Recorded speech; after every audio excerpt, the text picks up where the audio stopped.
À l'origine, la chasse à la chouette d'or devait durer 2 voire 3 années. Pourtant, 25 ans après sa création, personne n'a réussi à résoudre les 11 énigmes qui mènent au trésor. Si personne n'a trouvé à 18 heures, on distribuera des indications supplémentaires. C'est aujourd'hui la plus longue chasse au trésor encore en cours dans le monde et elle fait toujours courir bon nombre de chercheurs. C'est nous les vainqueurs. Ce qui explique un peu la durée du jeu, c'est que c'est une chasse qui a été conçue il y a 25 ans et qu'en 25 ans, il y a peut-être des choses qui ont évolué.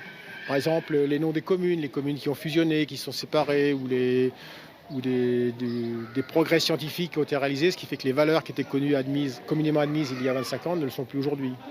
Dans les années 90, plusieurs milliers de Français se sont passionnés pour cette chasse au trésor. Beaucoup y consacraient alors tout leur temps libre.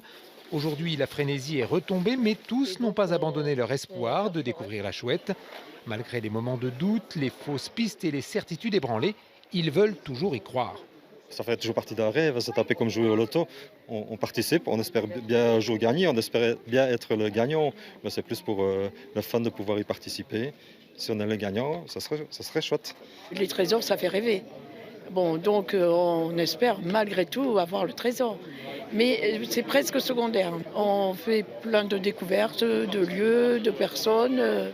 Max Valentin, le créateur de la chasse à la chouette d'or, est décédé 16 ans jour pour jour après avoir enfoui le trésor quelque part en France. Il n'aurait révélé à personne l'endroit exact de sa cachette.